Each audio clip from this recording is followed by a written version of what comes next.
और चलिए अब बात करते हैं मिडिल ईस्ट में जारी तनाव की। पश्चिम एशिया में ईरान से अमेरिका और इजरायल का युद्ध विराम जारी है, पर 3 महीने बीत जाने के बावजूद अभी तक समझौते पर कोई फैसला नहीं हो पाया है। अब ऐसे में अमेरिकी मीडिया रिपोर्ट्स में दावा यह किया जा रहा है कि ट्रंप ईरान के रवैये से नाराज है और ईरान से समझौता ना हो पाने की सूरत में बड़े हमले की तैयारी कर रहे हैं। अब इस बीच अमेरिका से बड़ी खबर ये आ रही है कि बेटे की शादी में नहीं जाएंगे डोनाल्ड ट्रंप। अमेरिकी राष्ट्रपति ट्रंप ने यह बड़ा फैसला लिया है कि अपने बेटे की शादी में वो नहीं जाएंगे। ईरान पर नए हमलों की तैयारी में अमेरिकी शासन जुटा हुआ है और इसीलिए यह फैसला लिया है डोनाल्ड ट्रंप की तरफ से। खुफिया और सैन्य विभाग के अधिकारियों ने अपनी अपनी छुट्टियां रद्द कर दी है।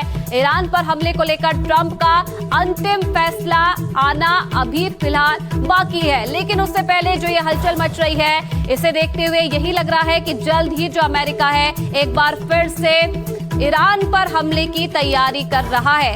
अब प्रदीप हमारे साथ बने हुए हैं। प्रदीप, जो ये संकेत मिल रहे हैं कि अपने बेटे की शादी में जाना कैंसिल कर दिया है, जो अधिकारी हैं वो अपनी छुट्टियां कैंसिल कर रहे हैं, तो क्या ये एक संकेत है कि एक बार फिर से अमेरिका हमला करने जा रहा है ईरान पर?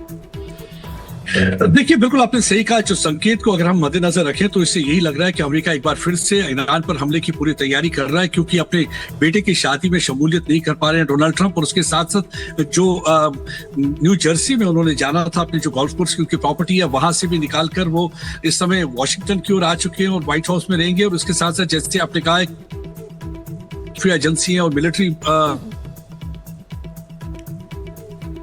जी की छुट्टियां दी गई है था, लेकिन अब वो भी वहां पे मौजूद नहीं होंगे। इससे साफ जाहिर है, क्योंकि पिछले अगर कुछ दिनों की बात करें, लगातार 3-4 दिन से अपने नेशनल सिक्योरिटी एडवाइजर से बातचीत की जा रही है और डोनाल्ड ट्रंप की पूरी कोशिश है कि किसी ना किसी तरीके से ईरान को जो है डील के लिए राजी किया जाए। लेकिन संकेत जो ईरान की तरफ से मिल रहे हैं, लगता है ईरान किसी भी बात से आमादा नहीं हो पा रहा है, क्योंकि सबसे बड़ी चीज है ईरान से वो चाहते थे कि अपना एनरिच्ड यूरेनियम जो है अमेरिका के हवाले करते हैं और जो स्ट्रेट ऑफ हॉर्मुज को खोल दिया जाए। लेकिन ईरान की तरफ से जो संकेत आ रहे हैं, ईरान चाहता है कि जब तक नाकाबंदी अमेरिका की तरफ से खत्म नहीं होगी तो वो स्ट्रेट ऑफ हॉर्मुज को खोलेंगे नहीं। इन सब चीजों को मद्देनजर रखते हुए अमेरिका के पास कोई और वजह नहीं बची है, कोई और ऑप्शन नहीं है बजाय मिलिट्री ऑप्शन के। तो वो लगता है कि कभी भी ईरान पर हमला कर सकते हैं। यही एक वजह है कि जो बात नहीं बन पा रही है। अब बात नहीं बनने का जवाब क्या अमेरिका एक बार फिर से बड़े हमले से देगा, ये भी देखने वाली बात है।